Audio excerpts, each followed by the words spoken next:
A ver, pensemos por un momento en un reino tan rico que se convirtió en una auténtica leyenda, un lugar que de un día para otro desapareció del mapa, dejando solo algunos susurros en textos muy antiguos.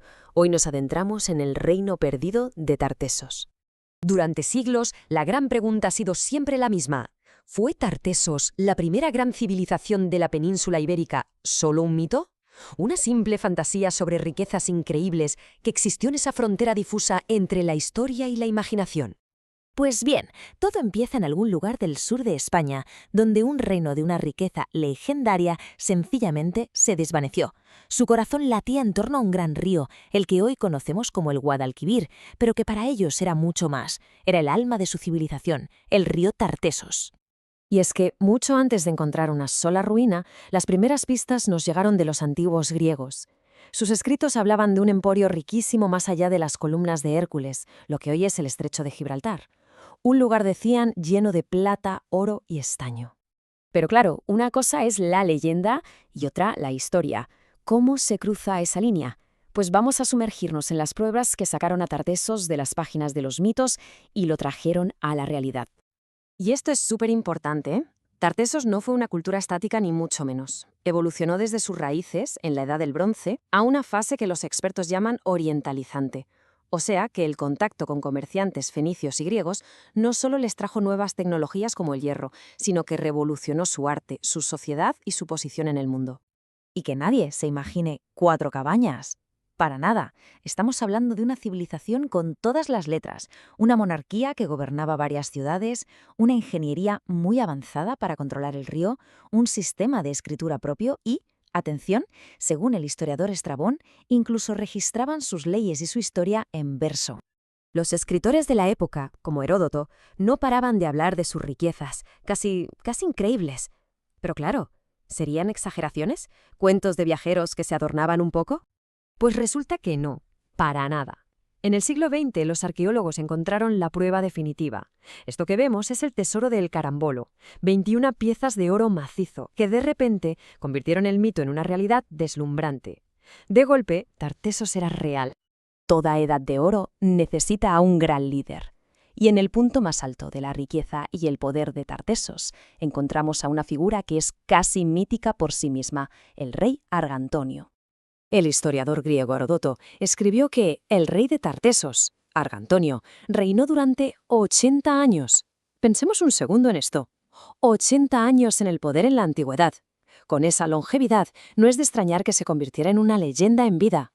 Y es que su nombre, de hecho, lo dice todo. Argantonio, el hombre de plata. Viene de la palabra indoeuropea para plata, o sea, la mismísima fuente de la inmensa riqueza de su reino. Su identidad estaba ligada al metal que les hizo famosos en todo el Mediterráneo. Para que nos hagamos una idea de su poderío económico, cuando sus aliados griegos necesitaron ayuda para fortificar su ciudad contra el imperio persa, Argantonio les regaló, nada menos que 1.500 kilos de plata. Una auténtica barbaridad, una fortuna inimaginable que nos da una idea de su poder. Pero Argantonio no era solo rico, era un estratega muy astuto. Al aliarse con los griegos, no solo aseguró la prosperidad, sino que desafió directamente a sus grandes rivales comerciales. Fue una jugada audaz que, aunque él no lo sabía, acabaría sellando el destino de su reino. Pero como todas las grandes historias, esta también tiene un final. Y el de Tartesos fue dramático y, sobre todo, muy rápido. Vamos a ver cómo se derrumbó este gran reino. Mientras Tartesos prosperaba con sus aliados griegos, un nuevo poder los observaba con recelo desde el otro lado del mar. Un imperio con una flota temible y una ambición sin límites. Cartago. Y esta cronología, es que lo ilustra a la perfección. Parece una película. Fijaos en qué poco tiempo se vino todo abajo.